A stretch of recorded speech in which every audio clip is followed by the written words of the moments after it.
In the beginning, God created the heavens and the earth.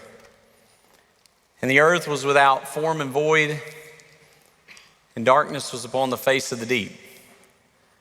And the Spirit of God moved across the surface of the water. And God said, "Let there be light." And there was light. And God saw that the light was good. And God separated the light from the darkness. And from there, God brought all sorts of good into the world, all sorts of light into the world. He made the ocean and the skies, the sun, the moon, the stars. He made the plants. He made the birds. He made the things that swim all in the sea. And he saw that it was good. And then God made animals and man. And he saw that it was very good. It was light. And walking in that light of God, walking in that garden, all things were bare before God. Literally, there was nothing hidden in the world. All was open, all was without shame, and all was standing in the light. Until. I wish there wasn't that segue of until. Because with the fall of man, with that segue came darkness. I know God had already separated the light from the darkness. We'd already seen what that physical separation would look like. But because of this, because of the fruit and because of the serpent and because of the fall in the garden, it was the first time that man would experience a spiritual separation and a spiritual darkness. You see, we call it the fall, but it was more like a continual tumbling that happened. There was the first sin, and then there was the first murder, and then there was what we read in Genesis chapter 6 and verse 5. That the Lord saw that the wickedness of man was great on the earth, and that every intent of the thoughts of his heart were only evil continuously. And with that came the flood. And the flood's one of the first stories given to us that would give us that eternal picture of that spiritual struggle. One man entrusted with a vessel as a vessel who would save all of mankind, preserve all that was living, light in a dark world. And of course, it didn't take long after the flood, after the waters dried up, but that spiral of darkness would once again happen. But from Noah's descendants came a man named Abram. And that man would be a pioneer who would not only lead his family to a land that God would show him, but he would eventually lead a whole nation with his light. This man, Abram's name, as you know, would be changed to Abraham, and he would have a son, a promised son named Isaac. And God would ask him to sacrifice that son, Isaac. This promised son in his old age, sacrifice your only son. And Abraham, the light that he was, would do anything that God needed him or wanted him to do. But Abraham also trusted that God could do whatever he needed to. And he trusted that God could raise up that son if necessary. A father willing to sacrifice his son and knowing that he could raise him from the dead sounds familiar. Light in the darkness of death. The promise of light given to Abraham was then handed down. handed down from generation to generation. It came next to Isaac and then to Jacob. And now let me be clear, with each one of those generations, with each group, with each person, there was a little darkness. There were things that happened. But there was also that one continual lot of the story of the Bible that was handed down from each one. Passed down from Abraham to Isaac to Jacob. And it would seem logical that the story might go from there and follow the oldest son of Jacob, but we know it doesn't. The story diverges for a little while and it begins to follow another son.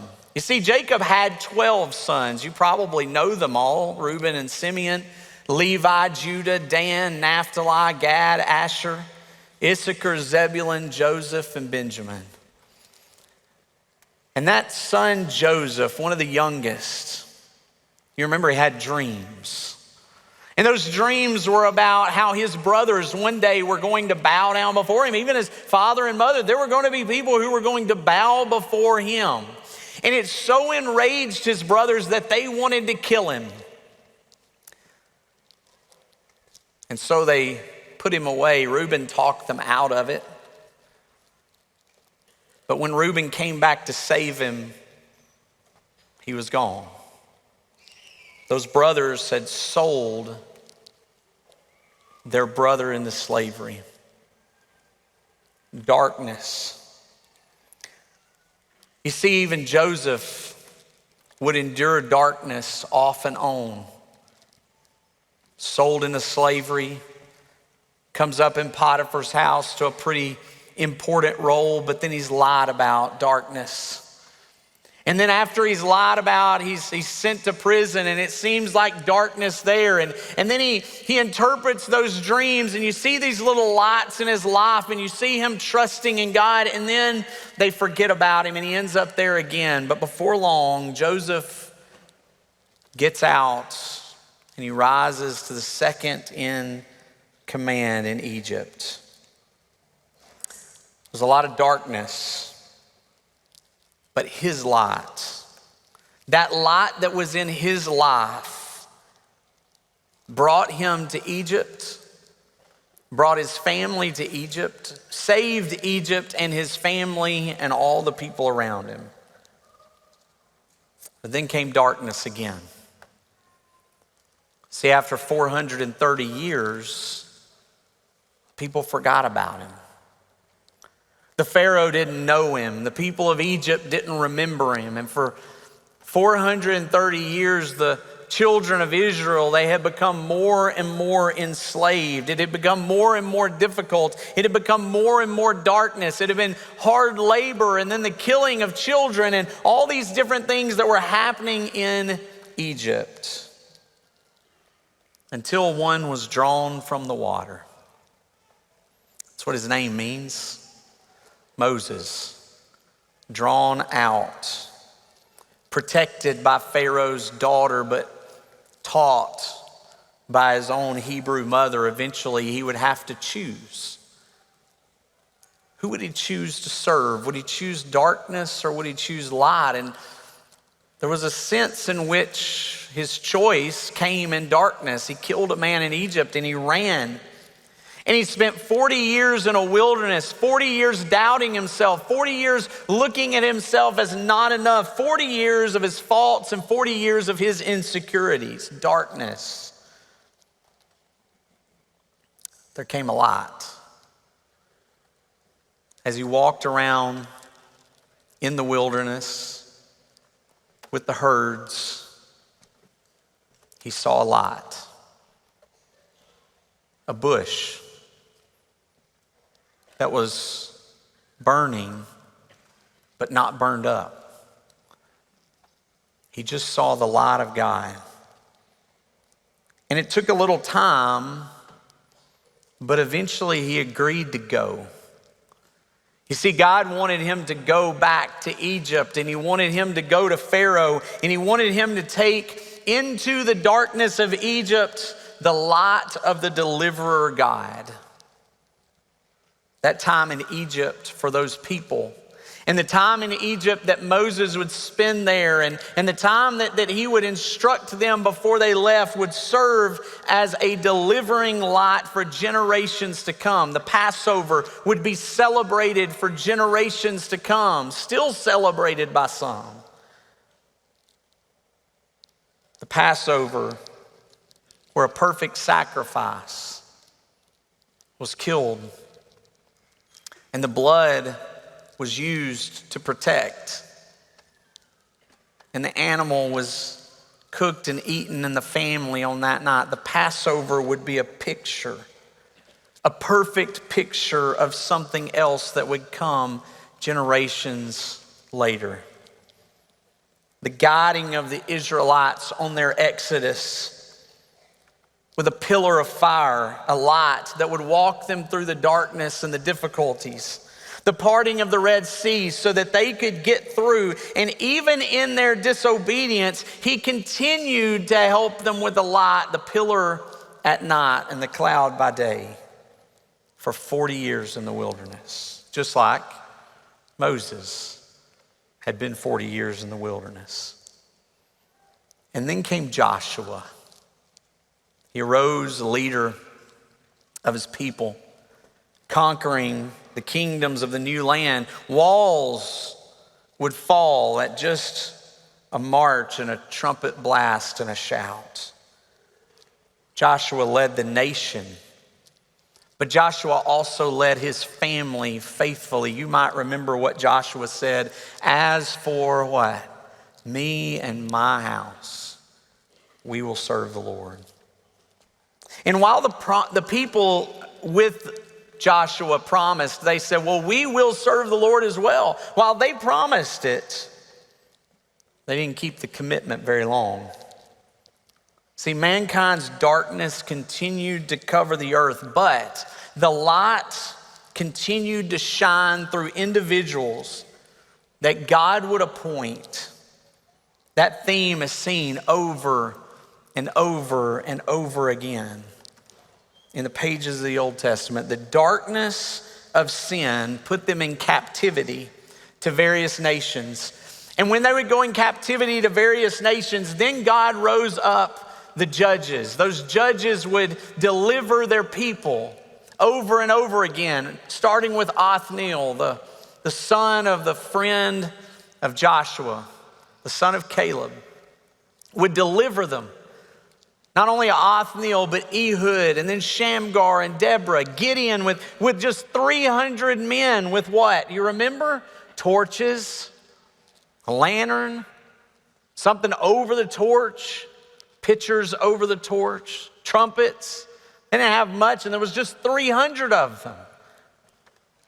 But their light would conquer. Abimelech, Tola, Jair, Jephthah, Ibzan, Elon, Abdon, Samson, Eli, Samuel. One by one, the judges led. One by one, they guided them out of bondage. Until one day, the people weren't satisfied with the judges anymore. They wanted what all the dark kingdoms around them had. They wanted a king. But they had a king. They had God. Now they wanted a physical king. And while God warned them of the darkness that a king might bring, all the more they wanted a king. And so eventually he gave them a king, an earthly king that would, in fact, lead to darkness. Unity only lasted for 3 kings. It only lasted so long, but in the darkness of that division, there was still an image, there was still a picture of a king that they could hold on to. While those kings weren't perfect, and while this king wasn't perfect, King David became this picture of what they were looking for in a Messiah, what they wanted. And they had that image that they carried with them until that Messiah would come. You see, even at an old age, David's men wouldn't let him go to battle because they said, "You're the light of Israel." If only they would have known what would descend from David. But before that king could come, there would be a splintering. David's son Solomon would be the last to reign over a united kingdom. Judah and Israel would splinter into two kingdoms, and during that time there would be darkness. During that time, predominantly evil kings would reign. And even in those dark times, even during that, there would be lights. There would be men like Elijah, who stood against the prophets of Baal and Asherah, and he stood there and wanted them to call down fire, and he called down fire from God and wanted to know who would answer. Baal and Asherah, they never answered. But his God did. Elijah's God brought down the source of physical light. That fire was brought down by the source of spiritual light. And Elijah would be a light to his people all throughout by his teachings, by his example, by the ways that he lived. And then he would ultimately be taken up in a chariot of fire. And he would pass the torch of his leadership to Elisha. And not just Elijah and Elisha, but other prophets would spend years warning of impending captivity. The spiritual darkness that the leaders of Israel had brought would result in national darkness. And the only light that burned was in the heart of the prophets. And the prophets would start with a message of doom. They would eventually come with a message of hope. And in all those years, there were small lights. Daniel praying even though there was a rule against it. Shadrach, Meshach, and Abednego standing as lights among a nation when no one else would stand, when the rest of the nation bowed their knee before other gods. Shadrach, Meshach, and Abednego would outshine the furnace that they would be thrown into. One of the prophets of the Old Testament, Isaiah, said, "The people who walk in darkness will see a great light. And those who live in a dark land, the light will shine on them." There was Esther, a picture of purity and courage and light, even in the face of a dark king. There was Nehemiah and Ezra, who would go back to Jerusalem to rebuild, lights among their people. Do you remember how the children of Israel were in Egypt around 400 years before they were delivered? Feeling abandoned and forsaken, living in darkness of the Egyptian rule? Well, there would be a similar 400-year time. See, after these prophets came and warned and gave messages of doom, they gave hope, but then the messages just stopped. And for 400 years, no one heard from God. No one heard from the prophets. That time period between the last book of the Old Testament and the first of the New Testament. From Malachi to the Gospels, 400 years of silence, 400 years of darkness, 400 years of despair. And then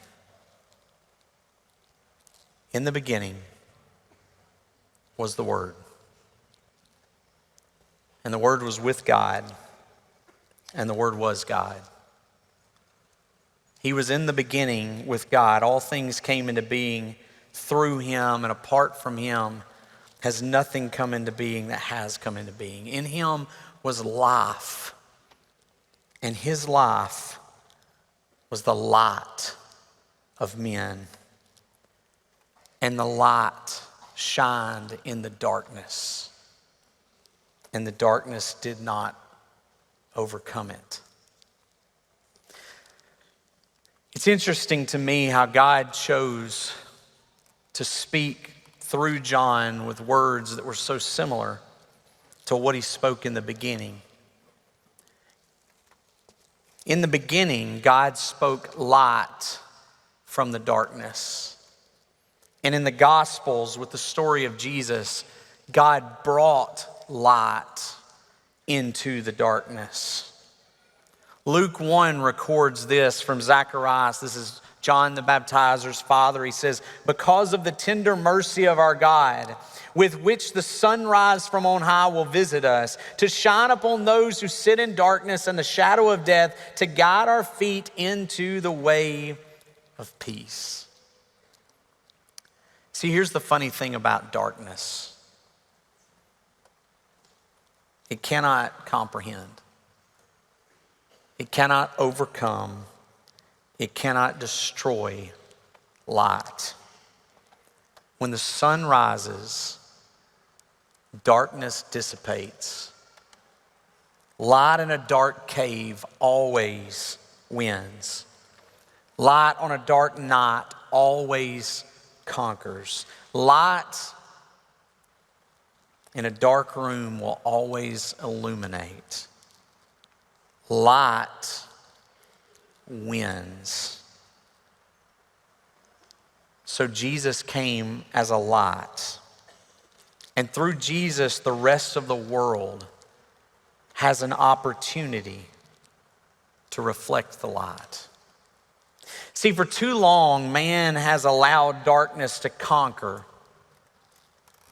when darkness is just simply a cheap substitute for the greatness that God has to offer.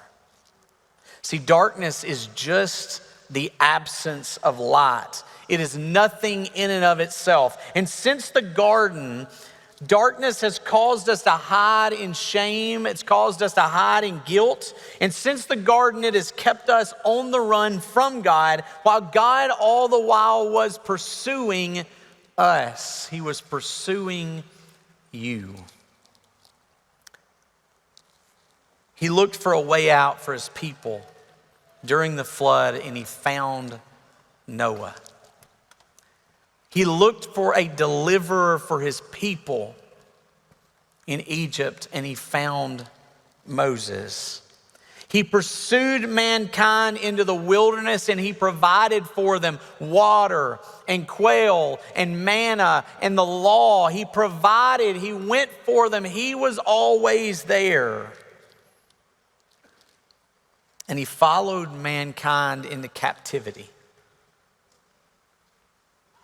And he provided hope. Then he became a man himself. The Word became flesh and lived among us. And we beheld his glory, the glory of the only begotten from the Father, full of grace and truth. So you see, man witnessed the light of Jesus in the form of man, so that Jesus, as Jesus walked in the light, we could walk in the light as well. We could experience that light for ourselves. The light, the good that God put in man in the garden, the light that was stolen by the darkness, it could be returned. And that is redemption. The action of regaining or gaining possession of something in exchange for payment or clearing of a debt. You see, he came as light, and he lived as light, and he died as light to conquer the darkness for us. That's redemption. He paid a debt he did not owe. I owed a debt I could not pay. For he rescued us from the domain of darkness, and he transferred us to the kingdom of his beloved Son, in whom we have redemption, the forgiveness of our sins. Because you are a chosen race. You are a royal priesthood. You are a holy nation, a people for God's own possession, so that you may proclaim the excellencies of him who called you out of darkness and into his marvelous light. So because of that act of selflessness by God for a selfish world, we have become light. We have been redeemed. You are the light of the world. A city that's set upon a hill cannot be hidden. Neither do men take a lamp and put it under a bushel, but they put it on a lampstand that it gives light to all that are in the house. Let your light so shine before men that they see your good works and they glorify the Father who's in heaven. He brought back the light to man that he had been pursuing us with for centuries. He redeemed us and he gave us a light to carry. Don't hide the light he gave you. Don't put it away where it can't be seen. It's a beacon of hope for others who have been chased from the garden of a relationship with God. Their sin, like yours, separates them from God. But the gospel message of light opens the door to a kingdom of light where they can be led by the King of light. In 1 John chapter 1, he says, "This is the message that we have heard from him and announced to you, that God is light. And in him there is no darkness at all. If we say that we have fellowship with God and yet we continue to walk in darkness, we lie and we do not practice the truth. But if we walk in the light as he is in the light, we have fellowship with one another, and the blood of Christ," and the word should be "continuously cleanses us of our sins." In the beginning, God created. And in the beginning, he brought light out of darkness. And in the end, he will bring an end to the darkness. And God will bring us to an eternal place of light. See, the rest of the New Testament is all about guiding us in the light, helping us to walk in the light. It's for helping us be the light. And then John tells us in the last book of the Bible, he gives us just a little glimpse of what eternity is going to be like. There will be no longer any curse. And the throne of God and the Lamb will be in it. And his bondservants will serve him. They will see his face. It's talking about all of you.